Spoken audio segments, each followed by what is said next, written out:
So now the other center which we have here is very important center called as the Vishuddhi chakra. This is the center Vishuddha.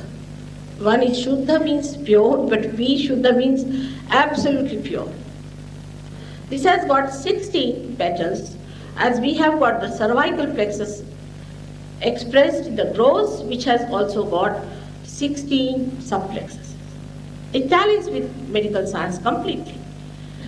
Now, this Vishuddhi chakra is bestowed upon by the deity of Shri-Krishna. Shri-Krishna is the one which is the evolution of the Vishnu Tattva from there upward to the state of primordial being. He is the one who resides as the primordial being, as the whole, as Akbar. When Muhammad Sahib talked of Akbar, he talked of Shri Krishna. This is the finger which represents this center. And he said, put these into your ears and say Allahu Akbar, you get in connection with the Virat. Now what Sahaja-Yoga does is to make you in contact with the whole. It makes you in contact with the whole. It's not that it limits you, but it makes you one with the whole. But if you take to the right path, if this center is awakened, your hands become connected with the primordial being, and your hands become collectively conscious. Medically, they accept that the extremities have got something to do with the sympathetic nervous system, that far, not more than that. But in Sahaja-Yoga, you'll be amazed that the vibration starts flowing through your hand when you take the name of Shri Krishna.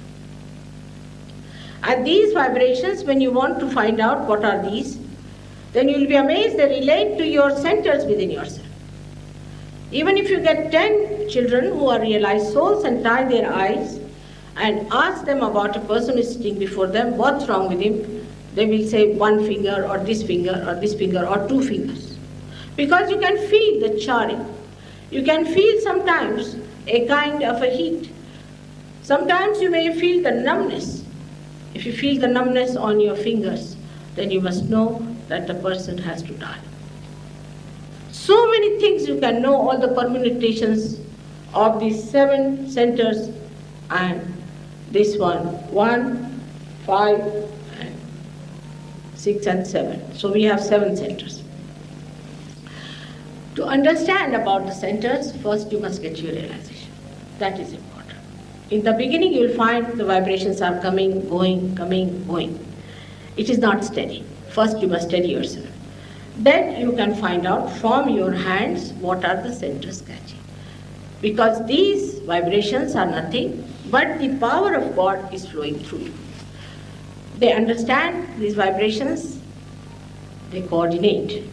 They are life's force.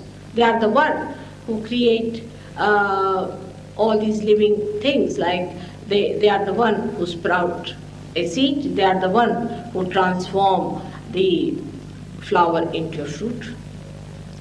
All living work is done by these vibrations, which is called as Chaitanya, Om, Ru, cool breeze of the Holy Ghost, and all-pervading power of God.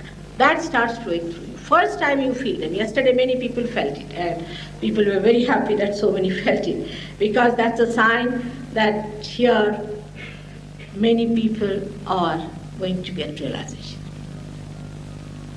You don't have to go anybody. You have to just practice a little bit and find out.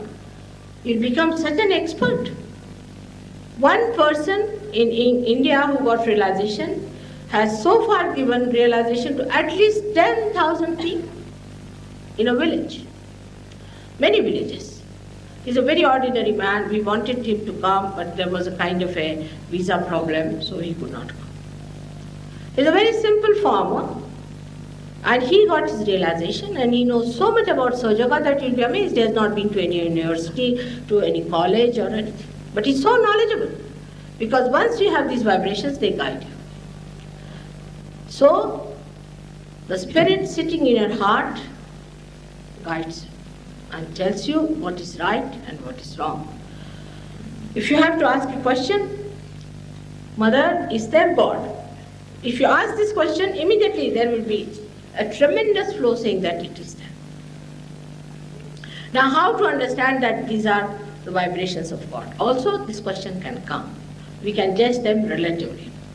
For example, in one of the programs in Pune, people invited me to speak in a place which was owned by Brahmins, and they opposed it. They said, she's not a Brahmin, so we will not have her here. So they said, all right, we'll publish in the newspaper because her name has gone in the newspaper. We'll tell them that these people are so Brahminic that they don't want to have her. Of course, they didn't want to have that bad name. So they said, oh, let's have her. These people never told me what had happened. Suddenly I said, those who think who are Brahmins, come down. So 4 or 5 of them came and sat before me. These are Brahmins without knowing the Brahma. So I said, all right, put your hands before me. And they just started shaking like this, going back. I said, what's happening to you? So they said, Mother, you are Shakti, that's why it is happening to me, to us. But I said, what about others? It's not happening to others. So they turned around and said, look at these, they are also doing like this. I said, ask them from where do they come. They went and asked them, they said, we are coming from the lunatic asylum of Thana. So these fanatics who believed that they were Brahmins were reacting the same way as these lunatics. And they believed that they were Brahmins, they were not supposed to touch anybody, they were untouchables people, and they were, the one who gave them realization was from so-called untouchable, a shoemaker. Now he's become their guru of all these Brahmins and he's teaching them about God. So this center gives you the power to be one with the whole. It has many powers, but the main power it gives you is the power to be one with the whole and to have all the powers of that deity within you awakened so that you can become aware and make others also aware of it. Those people who talk too much, catch on the right vision. Those who do not talk at all, catch on the left. Those who feel guilty, catch on the left. Those who think they are all right and aggressive, they catch on the right. It's like that. So this has to be understood in right perspective. That if you misuse this center, what happens to you? So how you should give yourself a balance to improve that. But the best part of Sahaja-Yoga is this, that when you get that realization, they are separated from themselves. They'll come and tell me, Mother, my Agya chakra is catching. So if you ask them, really? Yes, Mother, very much. That means they are suffering from too much ego. But can you imagine anybody saying, Mother, I am suffering from too much ego? Because you are separated from yourself, you see your ego, the big balloonic-like thing. And you said, Mother, please remove my ego. That is how people talk to me. They will tell me, Mother, I talk too much, that's why my right Vishuddhi is catching, you better cure it. I must stop my talking too much.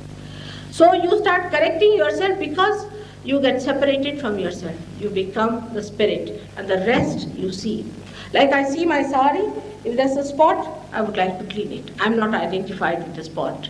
So that's how it happens. You are no more identified with yourself and you start seeing the faults in you and you try to correct it. That's how you become a beautiful person by your own attention, not by anybody else. It is you who has to do it.